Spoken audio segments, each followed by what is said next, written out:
All right. So I guess first of all, welcome to the full stack podcast, Tommy. This is your Thanks. first time. As like a full stack developer, I feel like I should, you need one of those here, right? Yeah. Yeah, and it's our first guest on the podcast. So Yeah, it's not just first guest. me and Wow. Spencer rambling about stuff. This is an honor.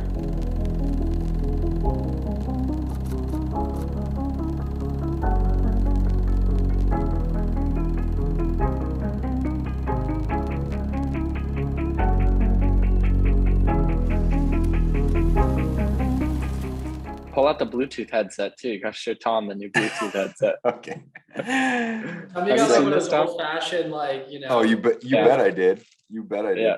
single ear though, no over the head, Yeah. just like around. No, it's a the single ear. It's this. Where'd it go? Oh, here it is. It's right here. Check this It's out. a major Yeah, soccer hell guy. yeah.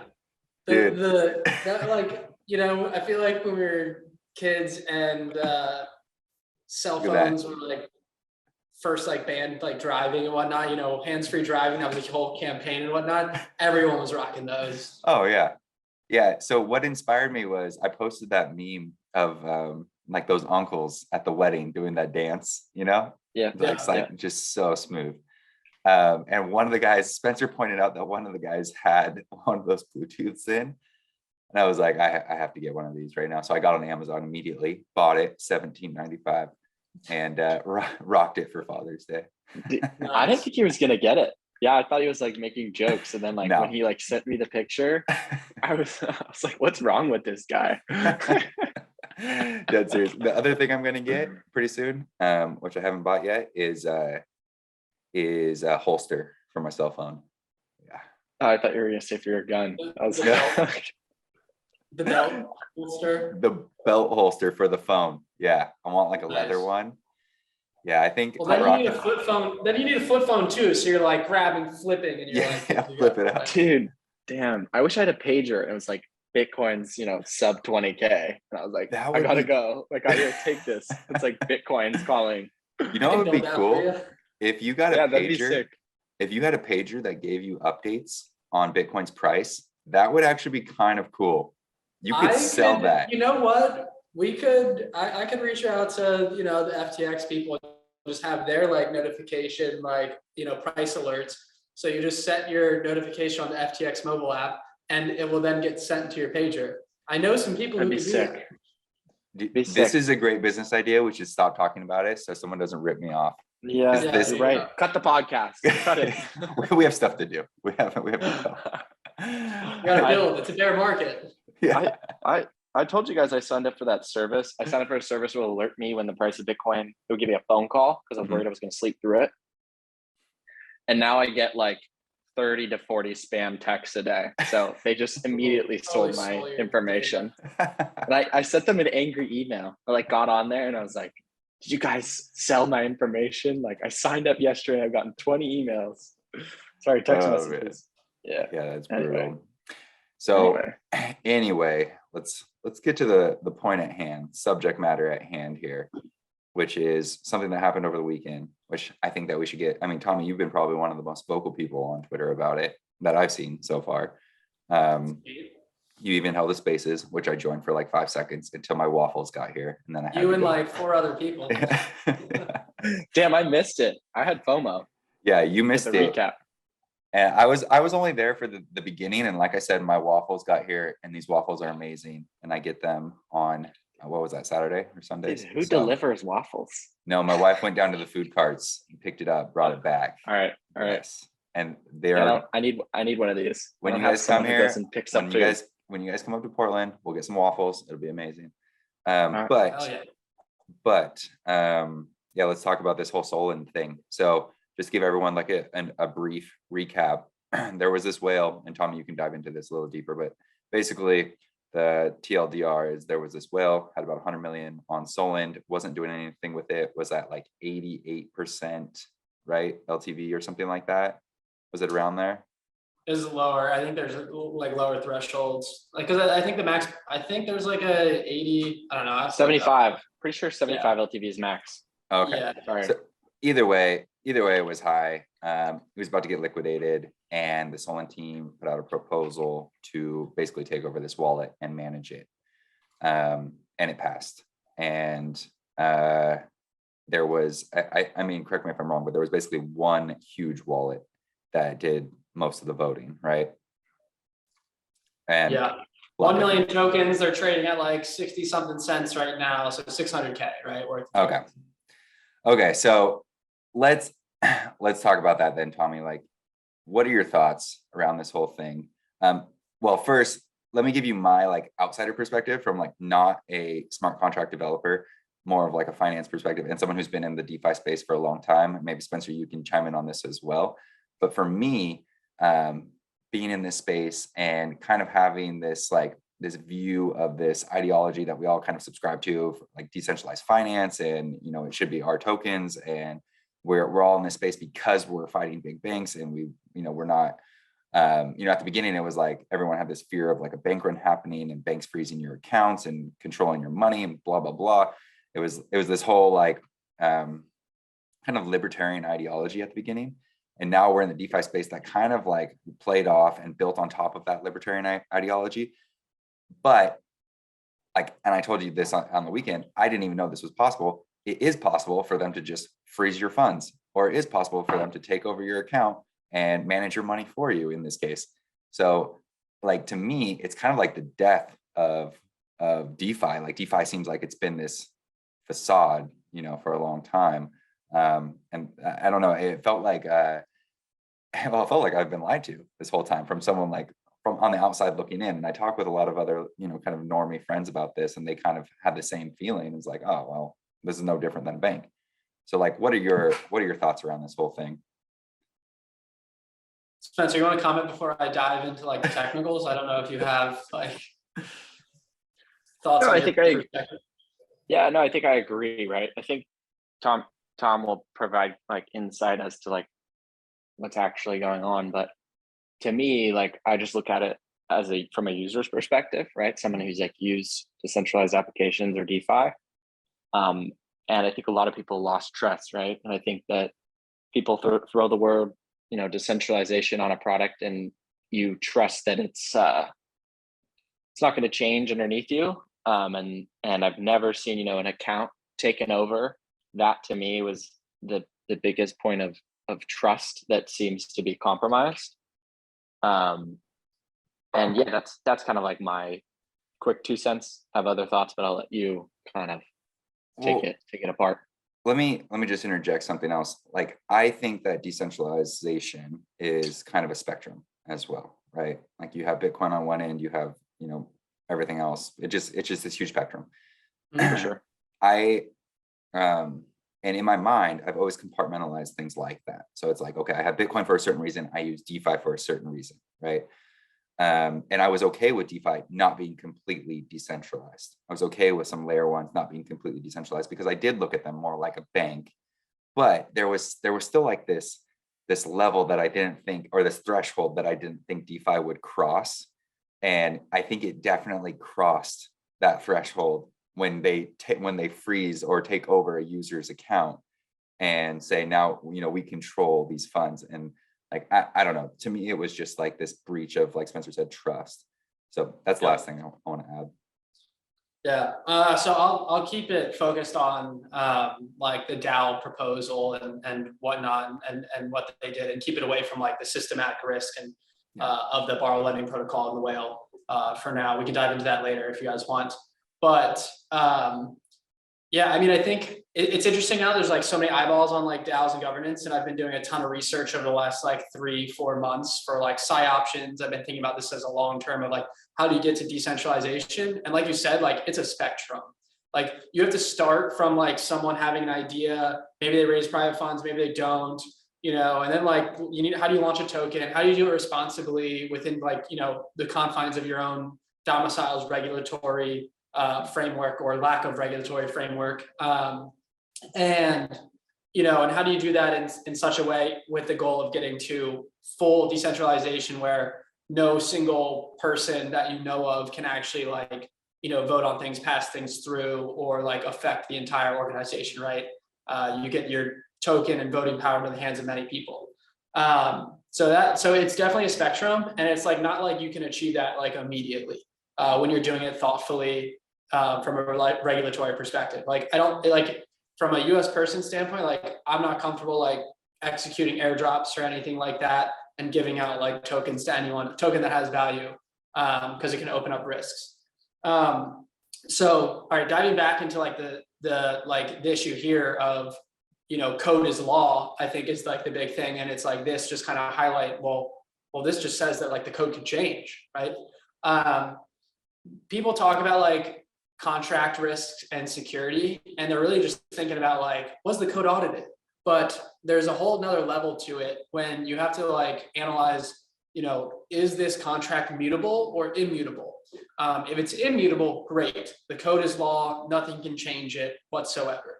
If there's a bug found in it, can't change it. It's like stuck there. Like if, you know, a hacker, an adversary finds that bug first, or just finds that bug before like people pull their money out, you're shit out of luck, right? If it's immutable. And so that's why it's like maybe sometimes in the early stages of a protocol that's going to change, has like complex systems that might evolve over time for features. It's like we want to keep things mutable. So now when the contract's mutable, there's another question, like who controls the keys that have like authority over that mutability, and can actually enact changes into the contract. And oftentimes like that can be a single individual, or it's, you know, a step up is a multi-sig between like a handful of individuals. And then, you know, the next best thing would really be governance. But then governance like opens up a whole nother can of worms, right? Like you have the immutable and it's like, okay, like it's locked in. Now you have like mutable, but then it's like, who owns the keys? But then if you're like, it's immutable with governance, there's a whole nother layer of, well, how is this governance run? And, you know, is the token distributed enough such that there's, you know, someone can't control it? Is the, you know, is the, like, what's the TV, like, is the governance param set up such that no one control it, right? Like, there's so many like other things that need to be set. Like, what is the voting threshold? Like, how much of the total supply of tokens needs to vote to pass something or pass a change of this protocol? And so it opens up a whole nother paradigm of like security concerns. And like in the Solend case, it's really actually interesting because I'm looking at the DAO like right now, the realms.today page, and the protocol is actually not owned by the DAO. So everyone's like, you know, screaming about this like proposal, but the proposal actually succeeding actually cannot change the protocol. So then you need to go and look at like the actual protocol and see like what address owns it. Is it a multi-sig or not? And like kind of work backwards, because the DAO actually right now does not own that program. So they kind of ran this like vote as more of like a poll from like certified token holders, right? And then whatever multi-sig or whoever holds the keys to the protocol could then like update.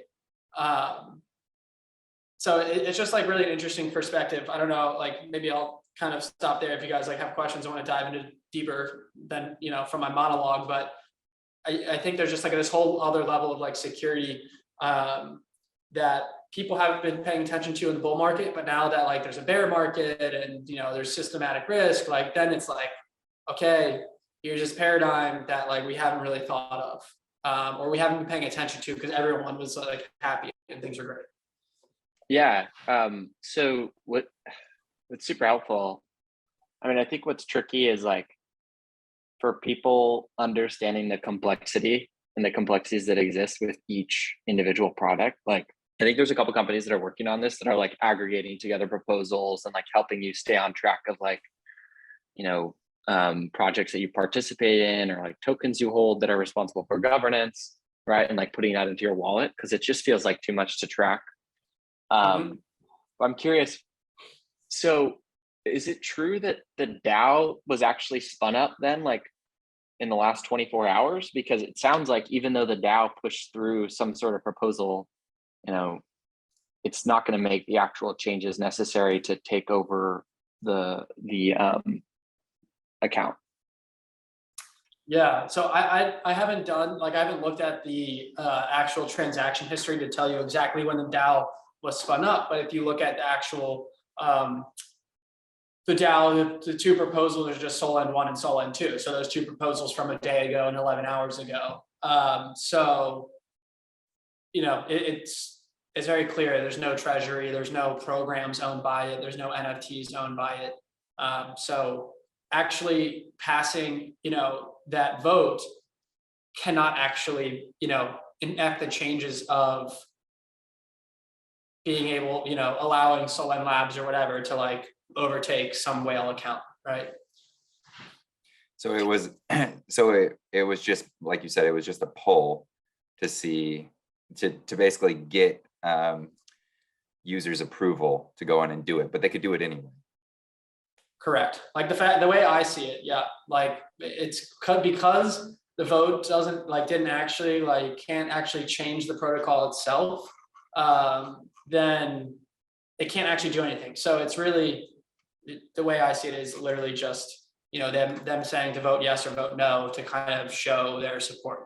And it's like one easy way, right? Setting this up is it's an easy way to like, you know, have a token gated vote, you know, like rather than doing like a Twitter poll, right? But like they could have done a Twitter poll and that probably would have been maybe a little bit better received from a like the PR perspective, because then it wasn't seen as like, this is actually happening. It's more of a like, hey, we're gauging feedback.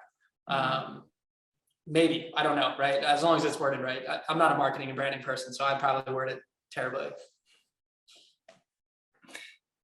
Yeah, that's interesting. So I haven't been keeping up with it right now, but like what's going on with it currently? Did they change things? Like what are they going to do? Could you explain, actually, that's a good question. Could you explain what they will do if, well, I guess it did pass. But yeah, like what would they do with that account? Well, so I've seen there's been so much like flack against that initial proposal. And so they, you know, set up another one to invalidate that first proposal and increase like the voting time. And then that has completed. I don't think it's actually executed, or no, it did execute, I think. Let me see. Yep, they did execute it. And so they changed the params to like increase the voting time, because like there was a lot of like people hating on how it was like a 6-hour vote. Realms RPC was down for like an hour or two, and so now that the price of like Sol like has gone up and there's not you know, as close of a systematic risk right now, they're like taking their time. I mean, like I threw out some short-term potential solutions for them that would be still like code is law, very transparent update to the program that would probably affect, you know, no other users other than this like whale of an account, and could like, you know, I don't know if you guys want to go into like what the actual like risk is, like the systematic risk from this like thing. But yeah, I mean, could you give us like a brief overview? Yeah, so there's a massive account. I'm actually like, you can actually look at it and pull it up. That has a supply balance of 194.5 million notional, and I believe that's all Sol. And then they borrowed about 106.7 mil USDC and 105 or 1.5 mil of USDT. Here, and Tommy, so share your screen. Oh, that's a great idea. Let me 1 second. So people can see how this is done. All right. Can you see that? Yes, sir. All right, yeah. So, I mean, you can see that like we're analyzing this wallet. You know, I wish this was my wallet. And so you can see their total supply here, and then which is the Sol balance, and then you can see the assets that they have borrowed right here. And so then on these like accounts, you have a maintenance margin that you need to maintain, or else you'll get liquidated. And so that's what this indicates. And so if the price of Sol drops, the value of the assets they have lent out goes down, but USDC and USDT are stables. So the actual like, you know, their borrow limit, like it's going to go down because the price of Sol like is going down. And then that can push them to hit that maintenance margin. And you don't have a margin call here on chain where someone's calling you saying, hey, you have like 24 hours, 48 hours, whatever it is, to deposit more funds. It's like, no, liquidators can come in and just start partially liquidating. But in this case, in the way that Solend liquidation currently works, it's like does it in chunks of like partial liquidations of like 20 million. Now, 20 million is a huge amount of like volume to pipe through like DEXs. And most of these bots are not going to like take on the risk of like holding SOL. Most of them are likely going to call the liquidate instruction and then sell that SOL and have some sort of, atomic like profit where there's like no chance of them losing money because they just like held SOL. They're just going to like dump it on the decentralized exchanges. And so because there's not enough liquidity on these decentralized exchanges, you're going to see the price of SOL wick on these DEXs. And then, so the price of SOL would likely go to like single digits, depending on how much liquidity there is. And I haven't done analysis on any of that stuff. But then you'll have centralized exchange to decentralized exchange arbitrage come in, where people will then buy SOL on the decentralized exchanges, sell it for a higher price, on centralized exchanges, and it'll rebalance, right? But like that would drop SOL pretty hard because all these other bots that are watching, like, holy cow, people are selling their SOL at a fire sale rate of like, a couple bucks, right? And so then and then those ARBs come in. So you could just see that like it creates this whole like trend, right? And so that's like the biggest issue.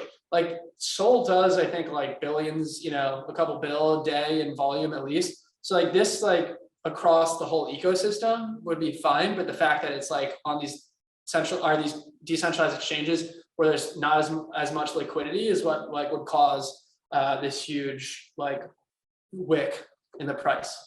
Yeah. And so that's so the biggest issue, it would create huge arbitrage opportunities. The biggest issue is just the liquidation method here, and the fact that all of this would be happening at once, right?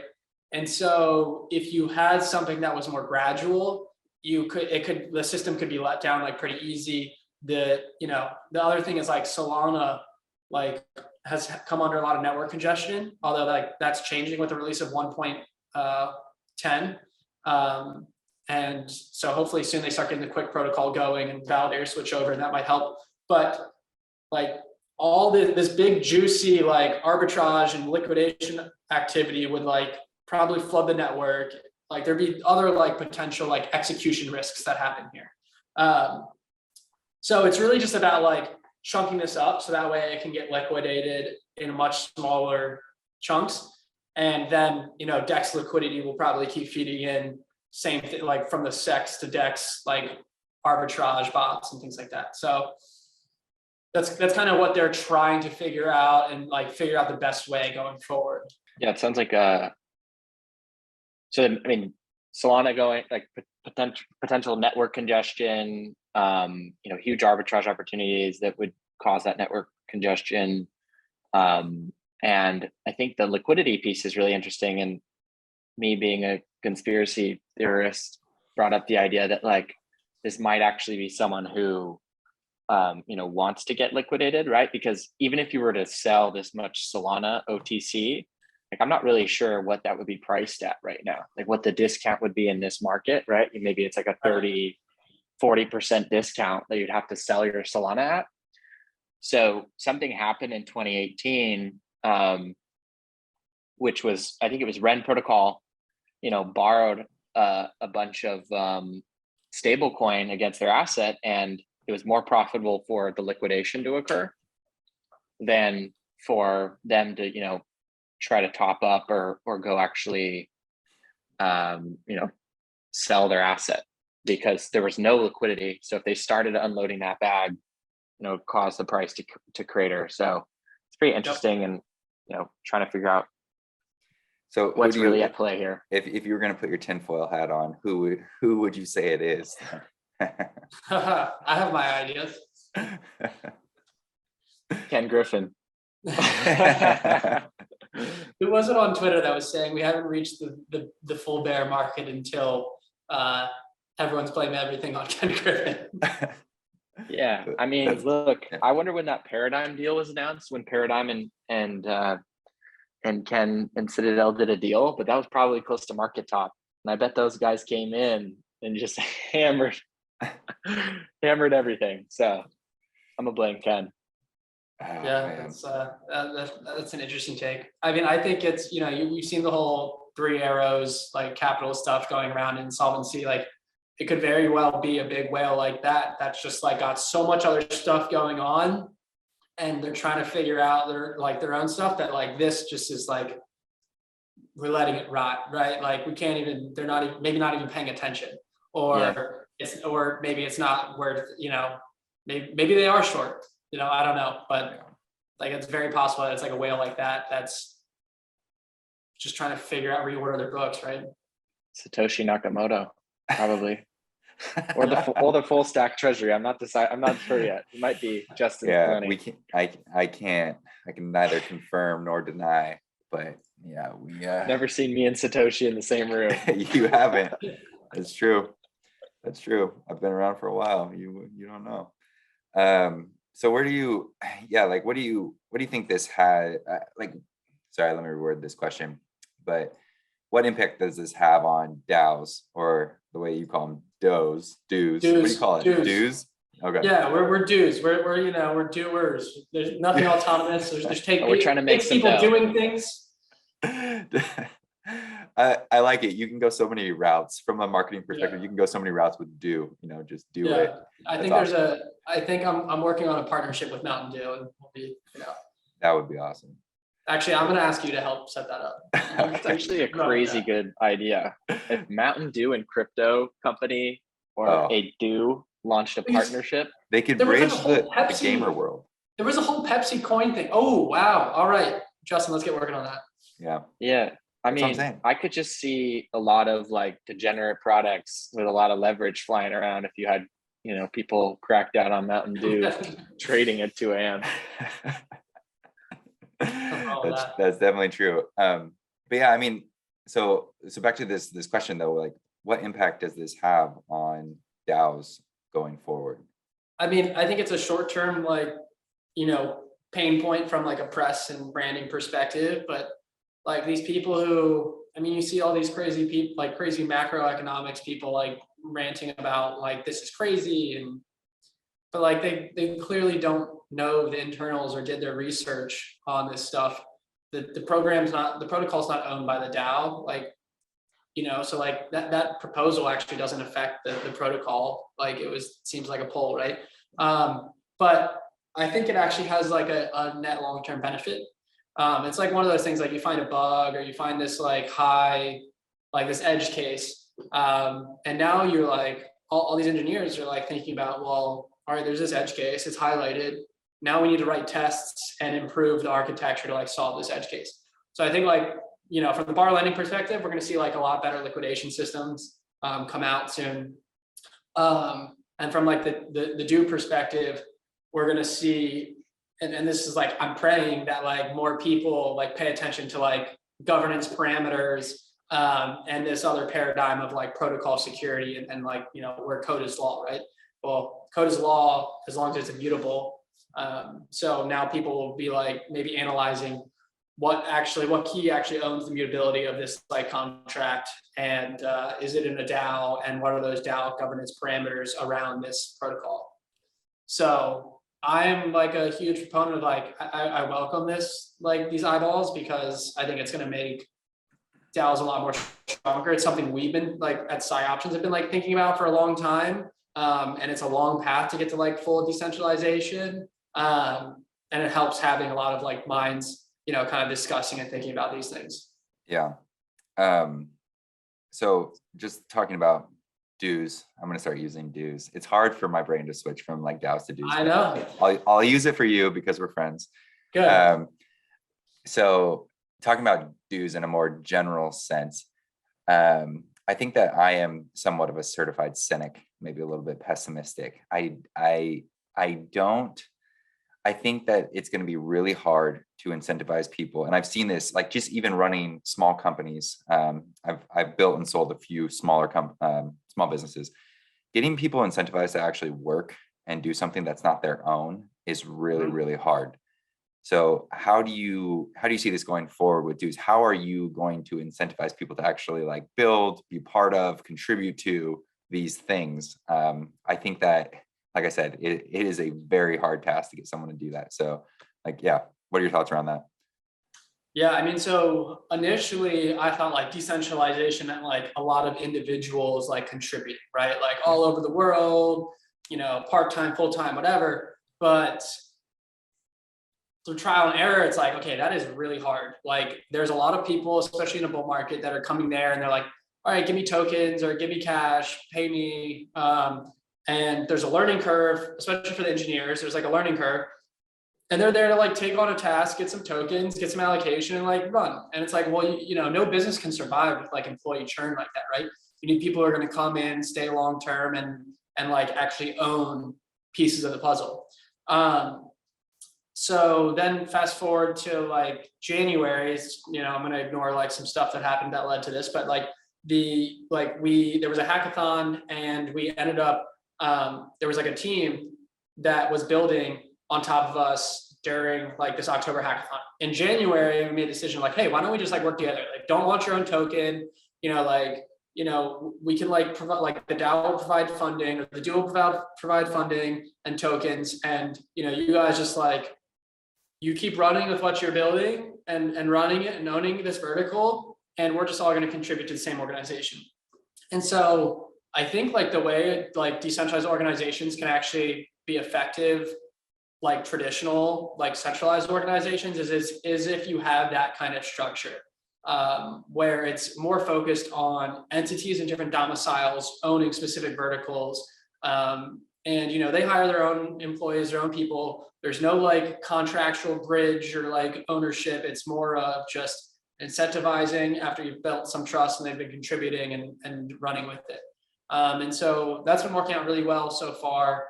Definitely gonna like put a lot more resources into that going forward. But, you know, and then you can have like individual contributors who like come in part-time for various tasks.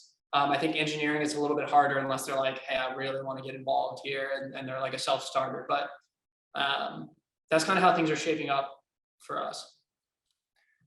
Okay. Yeah, I have a short and easy answer. Step in, but for dues. We start paying people contribute to earn. Contribute to earn. Yeah. Yeah. It's kind of like work. That's, yeah. I was gonna say, yeah, that is work. Yeah, sounds great in theory, but then you get those, I mean, the amount of like couple individuals, like contributors that wanted to like do some stuff for the side do was like, they're like, all right, can you give me some this week? And then I would spend actually 90%, like I would give them like tasks, but I ended up writing like 90% of the code because I had to kind of teach them like the existing infrastructure while writing the task and whatnot. So it's like, you know, like I might as well just do this myself instead of like paying you, or like have someone on the team like do it, the core team. So it's that was like really interesting. I think it's like a really hard problem to solve, that whole, you know, contribute to earn. Yeah, that'd be cool if you could do like a task, like a decentralized task board, where you'd be like, I need all these things done. There's things money's out in the there. smart contract. Yeah, there's things out there, I think, and there's people working on this problem, but I think it's like a very hard problem to solve. I mean, like I actually built a two-sided marketplace for like people with ideas and people who like engineering skills in college, trying to like bridge that gap. And like you see this with Upwork and Fiverr. It's really hard because like, what's the task like fully completed? What's like if there's a dispute, you know, how does that work? You know, when is like the task actually finalized? Like that's like a human problem to solve and can't be done like purely with code. It's like, you know, you need to see it, try it. Like the code, the smart contract can't actually like run your code and test it and like click buttons and whatnot. So when you think like from a marketing perspective, it's a little bit easier to define those tasks. Like engineering, like really hard, and there's like a learning curve. And it's just like not worth the time if someone's a short-term contributor. Yeah, that's interesting. I think, like I said, I'm a cynic, and I don't trust that the general population will get things done. also maybe I have a little bit of control issues. So it's like, I'm like, I'll just do it myself, even, and so I think, I don't know. I just think that like centralized entities seem to be more efficient. Yep. It's almost like you have a too many cooks in the kitchen problem. And like, I mean, I don't agree with like the way that, the CCP runs, for example, but you could say that because everything is so centralized on like one party and they have this long-term outlook, that they have gotten a lot of things done very efficiently, right? Yeah. I don't agree with like the choices that they've made or the things that they've implemented, but you can't argue that it's not effective. Right. And so I kind of see like DAOs and dues as a similar deal. Is like you have these, I'm not smart enough to figure out the problem, but just right now it just seems like there's like this incentivization problem, and then on top of that, what I've seen, especially in like, so I hung out a lot in a lot of the games that are coming out, the blockchain games, and when they're trying to set up a DAO, I was part of like a few of the DAOs that were being set up, and the biggest problem is that you have like too many cooks in the kitchen, like I said. So you have someone wants to do this, someone wants to do that, and you're going 10 different ways, and it's not like a tip of the spear type of thing. It's like this shotgun approach, and everything tends to fizzle out. So you also have to like figure out how to align, a team that's not a team. And like, how is that done? I don't know. So again, I'm not smart enough to figure out this problem. Maybe you are. Maybe you can do it and pull all these people together. But I don't know if I am to like, sit in a room and like brain blast, come up with the right solution. But I think like through trial and error, like this has like been working, really well for us, at least. I mean, it's only been 5 months, and honestly, like some of them like just really went full time in the last like 2-3 months. But so far it's been working really well. And even though there's not like that contractual centralized entity, like, hey, if you don't deliver, I'm gonna fire you, like kind of thing. It's more of there's like performance incentives. And you develop this like, like trust with like each other. And like now it's like these people are, halfway around the world. We sync up once a week as like a council meeting with like the leaders from each organization, and kind of discuss like the market, the current products, product market fit, the feedback, what we've been seeing. And each entity owns like a certain vertical, right? Or a certain specific, like, I've spent a lot of time setting up the DAO infrastructure and thinking about that, while they've been building like the V2 of these like vault products, sunsetting the V1, running with it. And it's working really well. And it's like that kind of like, you still have that centralized entity structure on a specific vertical and making sure like this vertical is owning it. And then you're just collaborating, right? Yeah, exactly. Yeah, I think there has to be some type of centralization. I don't know how small it needs to be, but I just think otherwise you get this Lord of the Flies effect, and it just devolves into chaos. You know what I mean? Yeah. Yep. So I was trying to think like, totally agree. Yeah, I was trying to think of like, name a DAO that you think's been super successful or like is still operating to this day, because I can't tell. Like, I mean, I'm sure there are some that have raised a ton of money and are still figuring out and contributing, like, but I can't think of a DAO yet that's like really nailed it.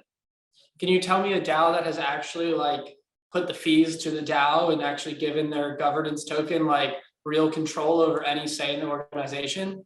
Yeah. Because that I can't. Yeah. So I think of like, I think of like Curve. I think of Curve. So Yeah. a lot of people are very bullish Curve. And the fees haven't been switched on yet for Curve. I can confirm that. But everyone's talking about it, like the theoretical, like if you split the switch and the fees actually go to the token holders. And Uniswap is kind of in the same boat, right? I'm not sure anyone's actually like nailed it. And I don't even know if that necessarily like defines like a successful DAO though, right? Like just because you have a dividend, it's. Oh, it definitely does not. It definitely does not. Yeah. I mean, I just can't think of like anyone who's like stuck around that's built like I mean, I guess it's kind of more of like a you have a community that supports the project of individuals that keep coming back to the project. And that's like, it depends on what you define success as, but trying to think of like a multi-billion-dollar project that's really like contributed in a decentralized manner, because even Uniswap has, 60 people in the States, I'm pretty sure, like in Brooklyn. That's where they used to be, at least, working on the project. Yeah, my point of like, has like the fees gone to the DAO is just like, they're all still running as like centralized entities. So like, I wouldn't really call them like, I wouldn't even say that they're pushing the envelope of like really experimenting with decentralized organizations, right? Which is like something that like I'm very focused on and passionate about, because just, from a risk and regulatory perspective, from a decentralization and security perspective, like there's a million benefits. Like this is why crypto, really like took off, or people like, really wanted to take off or be around, right? And so it's like really hard to like, I don't think people have experimented enough or experimented in the right ways, or at least there's still threads for like people to pull on. And that's kind of like what we're experimenting with, right? Yeah, I completely agree with you. And I'm glad that you're doing it. Yeah. I mean, I think even Solend had this point though, right? Like, to bring it back to Solend, they were like, our investors aren't able to vote on these proposals because the tokens are actually vested, or like still vesting, excuse me, like they haven't unlocked. And so it's kind of interesting because, like you have a decentralized organization, but there's still centralized token holders that are making decisions. I can right? I can comment on the infrastructure on that too. It's like that's something that's big for us, right? You have like, we raise private money to go and build this stuff, and obviously they put their money where their mouth is. They need to say in the like the DAO, the treasury, the DO, treasury, like all that stuff, like protocol updates. And it also like gives you more of a wider voting base, right? And then allows like 20 to 30 different parties to have like solid voting weight, rather than a couple who got some unlock or something. But so the thing for like the SciDo right now is in V2 of like the SPL governance program, there's like a few little quirks, because we run this like council token to like, if there's like ever a need to like rush an update, but that we have like distributed to like a couple like core contributors around the world. And so we need 3 out of 5 votes on that, for protocol updates. And then there's the community token aspect. And right now there's like some weird quirks with like V2 that like, I'm not going to go into details, but we're really waiting for like V3 to come out. The timeline has just been like pushed a little bit. But when that comes out, there's also these like this governance add-in. And then that allows for like lock tokens vesting and voting. And so then you can like take these tokens that are supposed to be vesting, and they're vesting on paper or whatever, some agreement, whatever, and then lock them into these on-chain vesting contracts that do have a 1-to-1 vote on the DAO.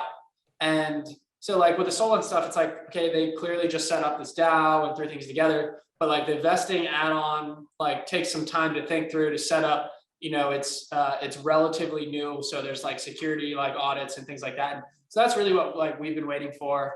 And probably it's just like, if you're trying to rush things out, like you're not gonna be able to get all that like tied up, right? I hope that we can see this V3 come out in Q3 of 2022, and then you'll see like all of the like Psy tokens go out to investors. The voting parameters of like the SciDo would like change to reflect this like new amount of like voting power. And then like that's when like we will be really like pushing everything through governance. Yeah. Yeah, it's really cool. I have two takes. One, I'm gonna get a swear jar every time I say DAO instead of do. I'm gonna put some Psy in it. Hold me accountable to that too.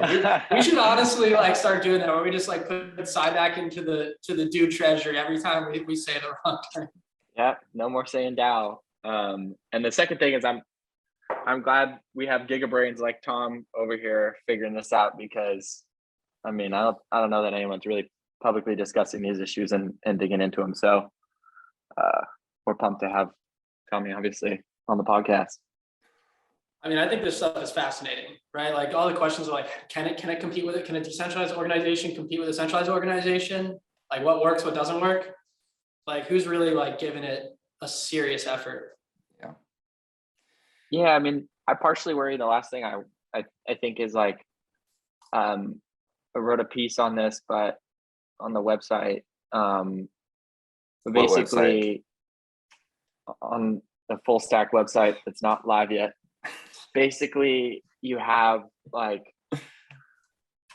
in Silicon Valley, you had people really focusing on the internet, you know, technologies adjacent to the internet. And now you have this fabrication of cash kind of occurring at the front of a project's life cycle, where you have DAOs, gaming DAOs raising hundreds of millions of dollars before they even launch a product. And so it's just kind of this weird phenomena, which, I mean, people don't have incentive as much anymore to like build a great product or find product market fit, because, you know, you're throwing a token at acquiring customers and you're raising, you know, multi-million-dollar treasuries. So it's interesting to see like how, you know, DAOs actually play out and iterate during the bear market, because there's not as many cash grabs. I think that's what it is. Comes down to is like those cash grabs, right? I think like those, you know, those DAO tokens aren't worth anything unless like there's liquidity there, right? Like so so I think it's just like the case of the bull market and VCs like just aping into things and driving evaluations and whatnot. So it will be interesting to see how those play out, how like these game studios who are focused on stuff like then trying to spin up DAOs, and if they're really thinking through all these like security concerns. Yeah, and I guess the last question I would ask is, what's your BTC bottom price? Oh my God. I know you dodged this once, but like, if BTC hits a certain level, when are you a buyer? Oh my God. I mean, the issue with me is like I've ridden this wave up and down now and whatnot, and like have enough exposure, and like this one like just hurt. And it's like I just have so much correlated exposure. I bet my career like foregoing other job opportunities that would like, you know, pay me more like than like what I'm paying myself. So it's like fair. I don't know. Like it's hard. I haven't given enough thought. There will be some price. I will let you know when, you know, when I'm feeling comfortable, but until then I got enough to build, right? The price is right. Yeah. The time is now. Yeah. The time is now. I'm not dodging the question. It's just, I literally do not have an answer because I have not like spent time, like where would I accumulate? I was just on a call with a trader right before this, and he was kind of saying like he felt in his 30 plus years of trading this last weekend, or when ETH kind of hit three digits, he was like, I felt that fear again. He's like, and if I'm feeling that fear, I know a lot of people are feeling that fear. He's like, and I think this was kind of like, in his opinion, this was the last stand, that like 3-digit 800 ETH. He's like, because if it goes lower than this, it's like, why not 300? Why not 70? Why not 0? You know? Yeah. And so it's like, this kind of like a do or die moment, again, for like the crypto world. And I think once, you know, there's rumors going around that like FTX stepped in and saved a lot of people. So like at this point, FTX has become our central bank, our lender of last resort. And like, I think when that started happening, people, you know, they get a little more confidence that, oh, maybe we're not going to go straight to 0, you know, and like the Binances and the FTXs of the world have an incentive to keep this going because they want to keep, you know, ripping fees from raking in fees from retail. You have to keep it going, right? You got to keep the game afloat. So kind of interesting. FTX, FED, we got the 3 acronyms, central banker. That's right. I'm a little, yeah, that's interesting. For me, I just don't see it being a bottom because the correlation of being, you know, the correlation has a risk, broader risk. Like, I just don't think we're done until the Fed pivots, unfortunately. No, I would agree with you, but yeah, I think for me, it's like, I'm not going to pick a bottom, you know, I'm not catching.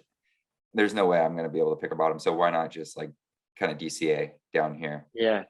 And Yeah. look, if you believe in it, has my conviction changed on Bitcoin or ETH? No, Yeah. price just got cheaper. So Yeah. why not lower my cost basis?